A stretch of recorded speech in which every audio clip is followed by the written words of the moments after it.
Olá pessoal, tudo bem? Então, até agora a gente tinha estudado guia de onda sem perdas, um guia feito com paredes perfeitamente condutoras e preenchido com dielétrico perfeitamente isolante. Bem, na prática não é assim que acontece. Eu tenho então um guia de onda. Se eu entro com uma potência P0 em watts, essa onda se propaga, mas ela vai perdendo energia à medida que se propaga. Então, a potência em função de Z é uma potência que decai exponencialmente com a distância. Tá? Como potência depende do quadrado das amplitudes, aqui tem um fator 2. Tá? Então, aqui é a exponencial decrescente que dá o amortecimento da onda, consequentemente, a atenuação da potência à medida que a onda se propaga.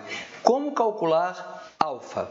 Bom, esse alfa aqui, ele se deve a duas parcelas.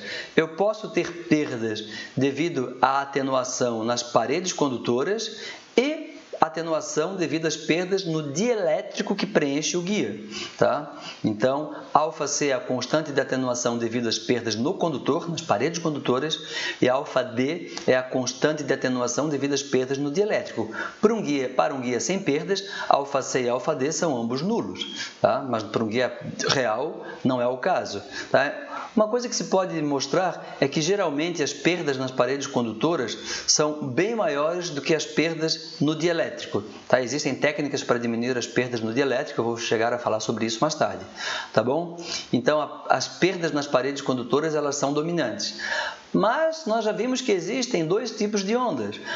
A onda que se propaga acima da frequência de corte, uma onda que de fato se propaga ao longo do guia, e as ondas evanescentes, cuja frequência de operação está abaixo da frequência de corte. Tá? Então, vamos analisar esses dois casos. Então, inicialmente, a gente vai tratar o caso em que a frequência de operação, a frequência da onda, está acima da frequência de corte do guia, por um determinado modo. Tá? Então, qualquer que seja o modo, eu não vou apresentar a dedução das equações aqui, tá? Essa equação aqui nem é tão difícil de deduzir, na verdade, mas nós supusemos inicialmente que o nosso guia tinha dielétrico perfeito. Se esse dielétrico tiver uma condutividade σd, que não é zero, é diferente de zero, vai ter uma atenuação. E essa atenuação ela vai depender da frequência de corte e vai depender da frequência de operação. Tá? Então, essa equação aqui ela vale para qualquer que seja o modo. Tá? Já o αc, devido às paredes condutoras, o cálculo ele é bem mais complicado, porque cada modo tem a sua própria distribuição de campos. Então, eu teria que calcular, a partir dessa distribuição de campos, o vetor de Poynting que entra em cada parede, integrar o vetor de Poynting entrando em cada parede, isso corresponde às perdas, à energia absorvida, a potência absorvida pelas paredes condutoras. Tá? Então, se as paredes são perfeitamente condutoras, não tem absorção de potência nenhuma. Se a condutividade dos condutores não é infinita, eu tenho absorção de energia pelas paredes condutoras. Então, eu teria que fazer todo esse cálculo, não é muito simples, é trabalhoso, tá? Mas é factível. E aqui, como eu disse, depende, para cada modo tem uma distribuição de campos, logo cada modo vai ter um αc diferente. Essa equação que eu apresentei aqui, ela é válida para o modo TE10 num guia retangular. Se vocês observarem aqui, ó, eu tenho B aqui no denominador. B é a altura do guia. Então, não é muito conveniente usar um B muito pequenininho. Imagine um guia muito alongado, bem comprido e com uma altura bem pequena. Ele vai ter um B bem pequeno. Isso tende a aumentar a atenuação. Então, o valor de B, ainda que não seja relevante para definir a frequência de corte do modo TE10, a frequência de corte desse modo depende apenas da largura A, mas o B ele influencia na atenuação. Depende também da frequência de operação, da frequência de corte, depende também da profundidade pelicular nas paredes condutoras, do delta. Tá? Esse êd aqui é a impedância intrínseca do dielétrico, desprezando as perdas, e o delta é a profundidade pelicular nas paredes do guia. Eu até poderia pensar em utilizar um guia feito com material de baixa qualidade e usar um revestimento interno com material com uma condutividade bem elevada. Isso faz com que a condutividade σc seja alta e esse αc aqui, aparece aqui, alguém vai me dizer assim, apareceu o delta aqui. Se aparecer o delta, eu aumento o σc, diminui o delta, aumenta a atenuação. Na verdade, aparece o σc explicitamente aqui também, tá? Então, aumentando a condutividade das paredes condutoras, o ぁdiminui, tá bom? Então, essas equações aqui permitem calcular as constantes de atenuação para o ΑC, no caso, para o modo T é 0 e o ΑD para qualquer modo, tá? De um guia retangular. Vamos falar um pouco de um guia real aqui. Então, como exemplo, eu peguei o guia WG10. O WG10 é um guia de alumínio cujas dimensões são 72 milímetros por 34 milímetros. Tá? Aqui eu tenho um gráfico da atenuação já em decibéis por metro, tá? Em função da frequência em gigahertz. Então, a gente observa que quando a frequência de operação se aproxima da frequência de corte, eu tenho uma atenuação que na nossa equação tende a infinito. Na prática, aquela equação ela envolveu algumas aproximações, tá? Então não chega a ser infinito, mas ainda assim, próximo da frequência de corte, a atenuação tende a ser muito grande. Tá? Nesse caso aqui, a frequência de corte depende de 72 milímetros, do modo T10 é 2,08 GHz. A próxima frequência de corte vai ser por volta de 4 GHz, então eu teria, teoricamente, uma faixa útil de 2,08 GHz até cerca de 4 GHz. Tá? Entretanto, o fabricante ele dá essa faixa útil de 2,60 GHz, para não ficar muito próximo da frequência de corte, para não trabalhar nessa região de muita perda. Não sei se vocês conseguem enxergar aqui, ó, eu desenhei com cinza mais escuro, tá? Não está tão escuro assim, a faixa de frequência útil. Tá? Vai de 2,60 até 3,95 GHz. Dentro dessa faixa, o fabricante me diz que a atenuação varia entre 0,940 e 0,641 decibéis por 30 metros. Alguém vai me perguntar, por que por 30 metros? Americanos gostam de trabalhar com pés, então, em vez de falar 100 pés, aqui foi colocado 30 metros, tá certo? Então, essa é a atenuação, a gente falou sobre atenuação num guia de onda operando uma frequência acima da frequência de corte, uma onda de fato que se propaga. E se a frequência de operação estiver abaixo da frequência de corte? Tá? Se a frequência de operação estiver abaixo da frequência de corte, eu tenho uma onda evanescente, certo? E para calcular a constante de atenuação da onda evanescente, é bem simples para qualquer modo, o α é igual ao próprio gama, tá? Então essa equação nós já vimos, certo? Então, a forte atenuação, isso aqui a gente vai ver daqui a pouco que é um valor bem grande, tá? Vou dar um exemplo numérico. A forte atenuação da onda evanescente não é devida a perdas, eu já tinha comentado isso. Ela se deve à impossibilidade dos campos de obedecer às condições de contorno na frequência de operação. Então, frequência de operação baixa, eu tenho uma onda com comprimento de onda grande, ela não consegue entrar no guia. Tá? Uma boa analogia é usando um túnel rodoviário e um automóvel. Esse automóvel aqui, ó, é um automóvel de alta frequência. Ele tem um comprimento de onda correspondente ao tamanho do automóvel que permite com que ele atravesse o túnel sem nenhum problema. Já esse automóvel aqui, o caminhão de transporte da EVA Inescente, tá? Ele é um caminhão que tem uma frequência de operação baixa, então ele tem um comprimento de onda grande, ele é grande, ele não consegue penetrar no túnel, então ele olha para o túnel e volta. Então a atenuação da onda evanescente não é devida a perdas, a onda evanescente ela só tem energia reativa, mas é devido ao fato de a onda ser muito grande e não conseguir obedecer às condições de contorno, ela olha para o túnel, olha para o guia e volta, tá certo? Aliás, túneis rodoviários são guias de onda, porque eles têm estruturas metálicas aqui no interior, então algumas ondas podem se propagar e outras não. Rádio AM, por exemplo, que funciona com frequência baixa, praticamente não consegue penetrar num túnel rodoviário. Já a rádio FM, tudo depende da largura do túnel, obviamente. Frequências maiores, celular, consegue. Tá? Vamos ver um exercício, então. Então, exercício 3. Seja um guia de onda retangular de cobre material não magnético de alta condutividade, preenchido com poliestireno. O poliestireno ele não é um dielétrico perfeito, mas é quase, né? A condutividade é bem baixa, 10 elevado a menos 17 siemens por metro. Também não magnético, e um εr igual a 2,55. As dimensões desse guia são 4,2 cm por 2,6 cm. O que pede?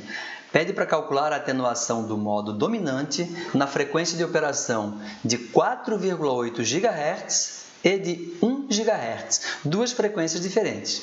Em primeiro lugar, eu vou calcular a frequência de corte desse guia, tá? Do modo dominante. Aqui, ó, o modo dominante é o modo TE10. Então, aqui está a velocidade de propagação dividido por 2A, velocidade de propagação no poliestireno. Tá? Então, fazendo essas contas, resulta em 2,235 GHz. Então, esse guia só permite a propagação do modo TE10 se a frequência de operação, a frequência da onda que é injetada no guia, estiver acima de 2,235 GHz. É o que acontece no item A. Tá? No item A, a frequência de operação é 4,8 GHz, que é maior do que a frequência de corte.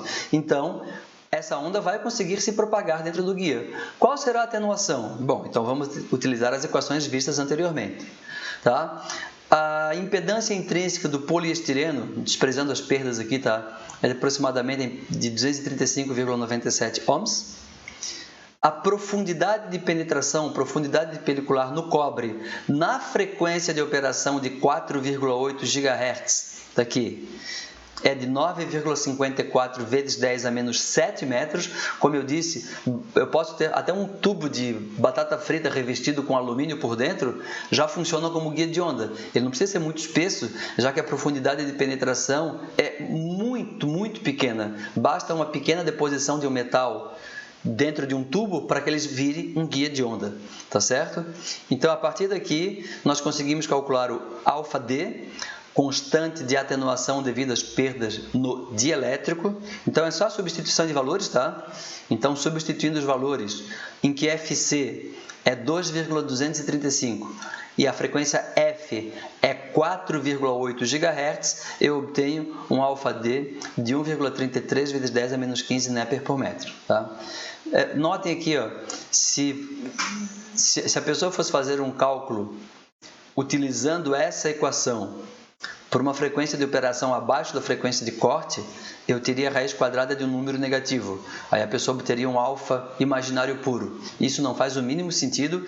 Essa equação aqui, ela só pode ser usada se F, frequência de operação, for maior do que FC. Se for menor, eu tenho uma onda evanescente, essa equação não vale mais. Tá? Então, esse é o ∝D. Calculemos o ∝C. Então, ∝C, também já vimos a equação, é só a substituição de valores, mais uma vez aqui, ó. Essa equação só vale se F for maior do que FC. Caso contrário, eu teria a raiz quadrada de um número negativo. Eu teria um ∝C imaginário puro, não faz o mínimo sentido também. Então, substituindo os valores, eu tenho 4,22 vezes 10 a menos 3. O outro aqui, eu vou até voltar aqui, tá? Era 10 a menos 15. 10 a menos 15 é completamente desprezível perante 10 a menos 3. Portanto, o ∝D é desprezível e toda atenuação se deve basicamente à atenuação nas paredes condutoras. Certo? Então, a atenuação é 4,22 vezes 10 a menos 3 Népер por metro, utilizando a conversão de Néper para decibéis, e a gente chega à conclusão que é 0,0367 dB por metro, ou 3,67 decibéis a cada 100 metros. Então, a cada 100 metros, a potência foi atenuada em 3,67 decibéis. Se fosse 3 decibéis por metro, a cada 100 metros, 3 decibéis significaria que a cada 100 metros a potência seria dividida por 2. A potência que entra e a que sai seria sempre a metade da potência que entra. Se fosse 3 decibéis. É um pouco maior do que isso. 3,67. No item B, a frequência de operação agora é menor do que a frequência de corte. Então, a frequência de operação é 1 GHz e a frequência de corte do modo TE10 é maior do que esse valor. Logo, a onda é evanescente. O modo TE10 é evanescente na frequência de 1 GHz. Portanto, nesse caso, o alfa é calculado usando essa equação aqui. Agora, essa equação que tem que ser usada. Tá? No caso do modo TE10, m igual a 1, n igual a 0. Ômega é 2π vezes a frequência de operação, que é 1 GHz. Substituindo os valores, a gente tem um alfa bastante elevado de 66,9 Néper por metro. Então isso é um valor muito, muito grande. A onda ela morre, ela entrou no guia, mandou um tiquinho de nada, já morreu completamente, certo? Então isso é 581,1 dB por metro, isso é gigantesco, tá? Então as ondas evanescentes, nesse caso, ela existe logo na entrada do guia, andou um pouquinho, ela já deixou de existir porque ela se atenuou completamente, tá certo? Como que eu poderia diminuir as perdas num guia de onda? Uma das ideias eu já falei, utilizar uma deposição de um material de excelente condutividade nas paredes internas do guia. Uma outra maneira é fazer pressurização. Tá? Então, o que é essa pressurização? Ela consiste em injetar ar seco pressurizado, baixa pressão, não é uma pressão elevada. Tá? Então, injetar nos guias para evitar umidade, um guia preenchido com ar, tá? Estou falando especificamente de um guia preenchido com ar, que é o mais utilizado porque o ar é de graça, o ar é leve e o ar tem pouca perda. Se ele for pressurizado e seco, tem menos perdas ainda.